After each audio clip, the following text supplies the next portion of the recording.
আসসালামু আলাইকুম ওয়া রাহমাতুল্লাহি ওয়া বারাকাতুহু। ভাই ও বন্ধুরা, আজকের এই ভিডিওতে আমরা একসাথে আলোচনা করব স্বপ্নে কাক দেখলে কি হয়। সাথে আছি আমি জুবাইর বিন ইমাম। আলোচনা বুঝতে সাথেই থাকবেন।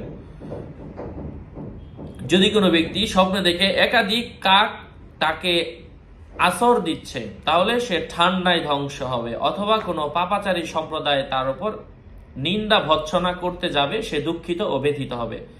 কেউ বলেন কাক দেখা দীর্ঘ হায়াতের ইঙ্গিত করে। একদা আমির নসর ইবনে আহমদ স্বপ্নে দেখলেও যে সে তার সিংহাসনে বসা। তখন একটি কাক আসে, তার ঠোঁট দ্বারা আমিরের টুপিতে ইঁদুর ঢুকিয়ে দিল এবং টুপিটি তার মাথা থেকে পড়ে গেল। অতঃপর সে তার সিংহাসন থেকে নামলো এবং টুপি উঠিয়ে নিল। একদিন সে হযরত নীলাবরী রহমাতুল্লাহি আলাইহি এর জীবদ্দশায় তার নিকট এই স্বপ্ন বর্ণনা করলেন। হযরত নীলাবরী রহমাতুল্লাহ বলেন, তোমার নিকট তোমার পরিবার থেকে এক ব্যক্তির আগমন ঘটবে, সে তোমার বাদশাহীর মধ্যে বিঘ্ন ঘটাবে, তবে বাদশাহীর দায়িত্ব তোমার কাছেই থাকবে।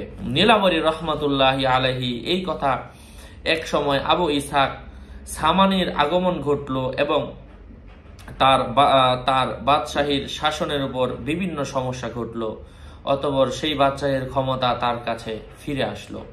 অধিকাংশ লোক স্বপ্নে দেখলো যে কাক তাদের কাঁধের উপর। অতঃপর সেই ইবনে সিরিনের নিকট বর্ণনা করলে ইমাম ইবনে সিরিন বললেন, অচিরে একজন মশহুর লোক ভদ্র একজন মহিলাকে বিবাহ করবে।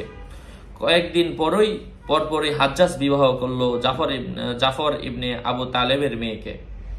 যাই হোক, এই বিষয়গুলো অনেক গুরুত্বপূর্ণ। স্বপ্নের মাধ্যমে আল্লাহ রাব্বুল ইজ্জাত আমাদেরকে অনেক কিছুর আদেশ নিষেধ করেন, যেগুলো আমরা বুঝতে না পারার কারণে কিন্তু বিভিন্ন ক্ষতির সম্মুখীন হই।